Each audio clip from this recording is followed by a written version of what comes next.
Alright, so my topic today is money in politics. I'm here to inform you about what money in politics is, how it affects us as citizens, and why it continues to happen. Alright, so according to the New School of Social Research, the total cost of the most recent federal election was at least $6.3 billion. Now this money could have been spent in numerous ways to help other communities, inner city communities, and other problems that we have in the nation. Instead, it was spent by using ads and other propaganda to inform us, sometimes with not legitimate information about candidates. Which brings me to my first point. What is money in politics? Now, money in politics and corruption kind of go hand in hand, which is too bad. But according to Richard White, a noteworthy professor of political science, states that corruption is a bribe in exchange for a vote, a favorable decision, or privileged access to public resources. Now, in exchange for a vote or a favorable decision kind of go hand in hand because corporations and political interest groups use money to influence candidates by putting money into political actions committees, which are not technically part of a campaign, but it does influence citizens on what the campaign is running about. Now, privileged access, lobbyists, which are employed by corporations, are infested in Washington, D.C. These people gather information about future legislation that can influence what companies' goal is for the next year, to influence what they invest in, which gives them the inside track on everything.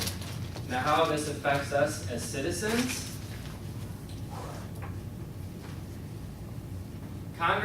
Sitting congressmen and Senate majority leaders have extremely low approval rates. In fact, the lowest since our country has been founded. Now, according to Political Science Quarterly, Senate Democratic leaders have raised funds for Senate Majority PAC, which spent $37.5 million on behalf of 24 Democratic Senate candidates.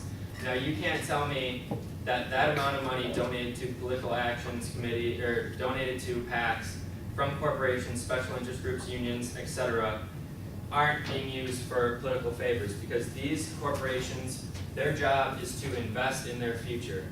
And they're not just doing this out of the kindness of their heart. They're expecting a favor in return. This gives us, the citizens, less power because our elected officials are not listening to us. They're listening to the corporations that fund their campaign. Now, this brings me to my third point. Why it is happening. Now, it's happening for many reasons, but the biggest one is that our Supreme Court made a terrible mistake in the Buckley v. Vallejo court case. Now, this court case changed the way we handle campaign finance. Now, according to the BYU Journal of Public Law, the court case decision of Buckley v. Vallejo made money a form of speech. Now, this court case challenged the First Amendment of free speech, and they decided that money can talk. Money is a form of speech. Now, we all know, living in this valley, that people have a great deal more money than other people, which in fact is inequality, because this court case shows that the more money you have, the more speech you have.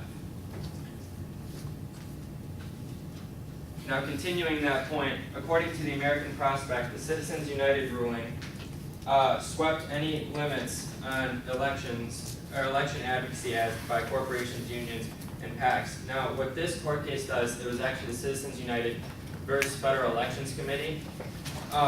This gave corporations, interest groups, unions the ability to put out as many ads and propaganda as they need or as they want to. And an interesting fact about political actions committees, they're technically not a part of the candidate's campaign, and they can put out information that isn't factual. So if you, in a commercial, if you don't see the candidate's name at the bottom, odds are it is not factual information. Another interesting quote is, according to the University of Pennsylvania Law Review, hedge funds employ Washington lobbyists to gather political information. Now, lobbyists are interesting because they're actually the main problem of what's going on and why Congress doesn't get anything done and why approval rates are so low. Lobbyists are in sitting congressmen and Senate Majority Leaders' ears 24/7 because they are hired by big corporations, they're on Wall Street, etc. And they gather intelligence so that these corporations have the edge on other corporations. They can make more profit.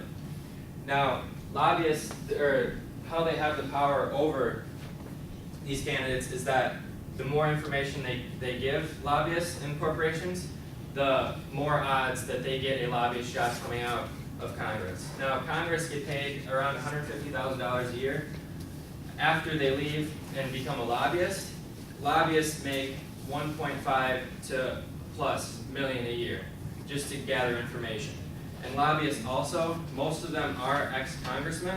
They have access to congressional gyms, swimming pools, other hangout spots 8 months after they're elected. So they are technically almost sitting congressmen because they still give their input, even though they're not elected anymore. Now, in conclusion, with money playing a major role in politics, politicians will not be able to fulfill the needs of people they want or the people they represent. With more people knowing about what money in politics plays a role in and why it's happening, how it affects us, maybe we can take money out of the political equation. Thank you.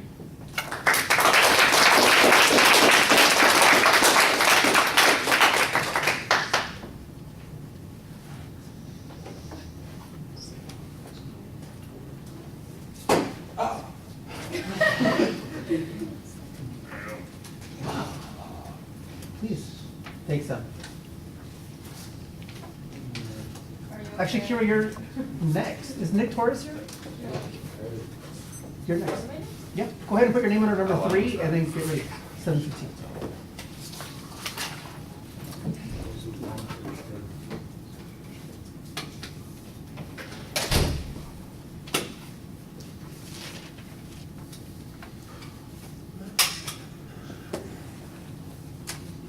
Got a mistake. That's what I like to say. Did you want my number? Yeah, please.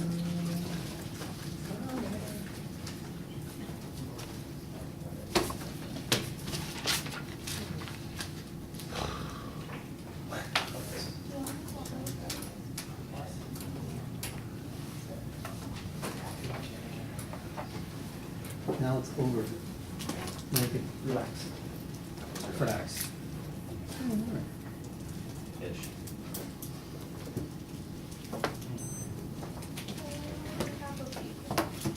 F5. Very nice. Oh, and do you have an outline for me? Or no? Well, oh, yeah. There you go. Want me to give it to you right now?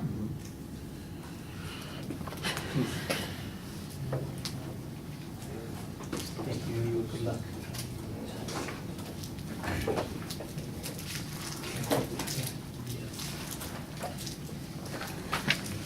All right, let's put our hands together for our next speaker, Kira.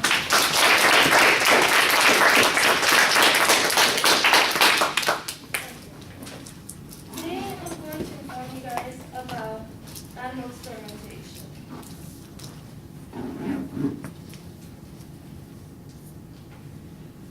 First, I will discuss the effects that animal experimentation has on animal health.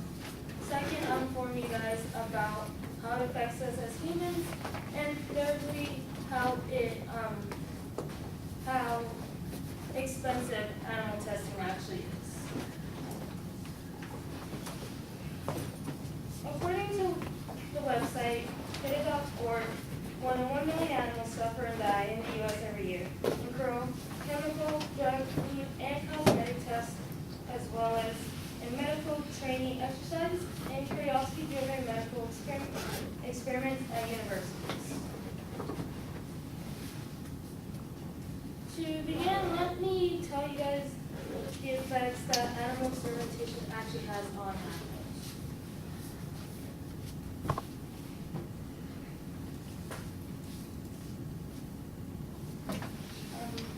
According to Wayne Pussell, writer of the article Toxic Substances, article Non-Toxic Policy for the Huffington Post, writes, these animals suffer terribly as harsh chemicals are rubbed into their eyes, to their skin, forced down their throats, and even dropped into their eyes.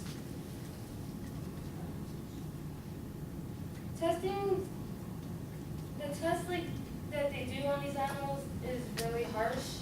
Most people don't realize how bad it actually is until you see the pictures such as these, that they do get poked on a daily basis. They do get pills shoved down their throats or cosmetics rubbed onto their skin that cause them to break out or even die. It's really bad once you actually look at it. Like I said, most people don't really think it is until they see the pictures of it. And then also, another quote from the article Cruel Beauty by American Magazine. They quote, every year cosmetic companies in the United States kills millions of animals while testing their products. Just like as I said, some medicines, the ones that we use, they may not seem bad for us because we have a different immune system than animals do, such as cats. We can take things such as aspirins and stuff like that, like ibuprofen aspirins, but cats, they cannot. If they ingest these, it actually kills them. It just straight out kills them. They don't have a chance after they ingest it. It's really toxic to them. Now I move on to my second point. Most of you may ask, how does animal experimentation affect us as human beings? Let's have a look at the actual results.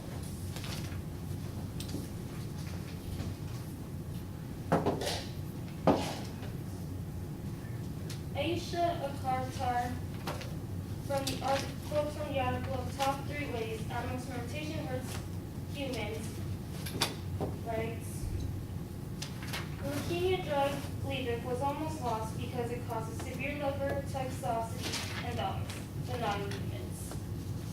This is actually a big thing because things such as cancers, the drugs they do test on animals may not pass in them, but they could pass in humans. But because of the fact that it doesn't work out in animals such as dogs, cats, they feel that it's not going to work out in humans, so they just toss out the whole experimentation itself.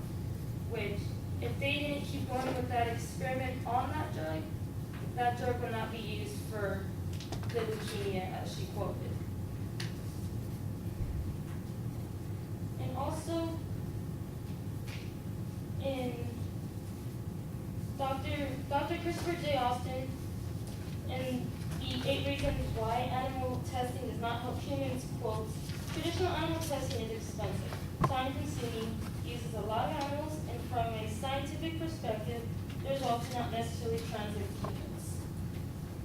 Most of the time, the testing may work in animals, but it could have a reverse effect on us as humans. It could work in them, but not us.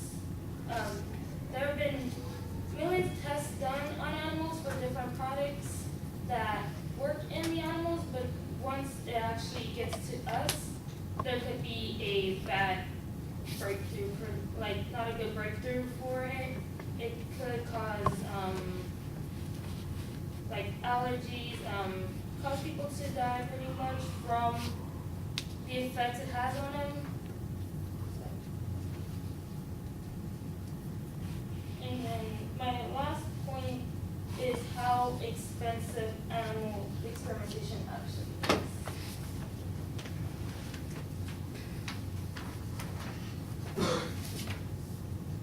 Michael Bassett of the Daily Caller quotes, "The government spends as much as $14.5 billion per year on animal experimentation." We could be using this money for better things besides testing animals and putting them down, pretty much killing them. We could be using it towards other expenses in the United States, such as schooling or construction, more important things than killing millions of animal lives.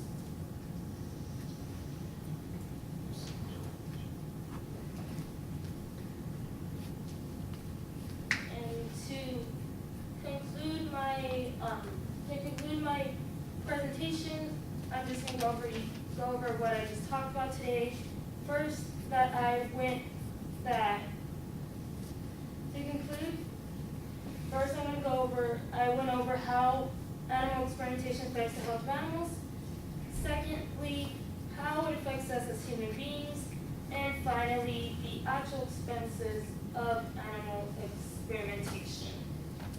I know testing may be a good way to see if our products are actually safe for us, but I hope you guys gained a little information today about how it actually isn't good for animals, let alone pretty much not good for animals, and how bad the testing is for them. And that is it.